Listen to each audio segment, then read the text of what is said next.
وعلیکم ورحمۃ اللہ وبرکاتہ۔ الحمدللہ، آج ہم سب یوم آزادی منانے کے لیے یہاں جمع ہوئے ہیں۔ میرا نام شبرا ہے اور میں تیسری جماعت کی طالب علم ہوں۔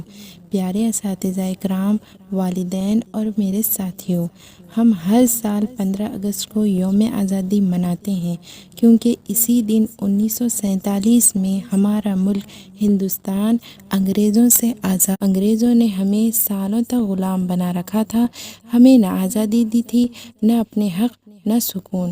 لیکن ہمارے بڑوں نے، ہمارے علماء، ہمارے رہنماؤں نے قربانی دے کر یہ آزادی حاصل کی ہے۔ کئی لوگوں کو قید کیا گیا، کئی لوگوں کو شہید کر دیا گیا، لیکن انہوں نے ہمت نہ ہاری۔ ہم ان مجاہدین آزادی کو سلام پیش کرتے ہیں۔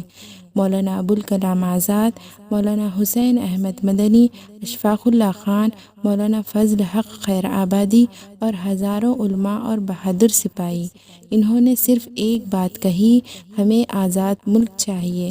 پیارے بچوں، ہمیں اپنے ملک سے محبت کرنی چاہیے، ملک کی خدمت کرنی چاہیے، ہمیں سچ بولنا چاہیے، صفائی رکھنی چاہیے اور اچھے اخلاق سیکھنے چاہیے۔ ہم مدرسے میں دل لگا کر قرآن، حدیث اور دنیاوی علم پڑھیں تاکہ بڑے ہو کر ہم ملک کے کام آئیں اور اسلام کی روشنی پھیلائیں۔ چلیے آخر میں ہم سب مل کر دعا کرتے ہیں: یا اللہ، ہمارے ملک کی حفاظت فرما، اسے ترقی عطا فرما اور ہمیں اچھا مسلمان اور اچھا ہندوستانی بنا۔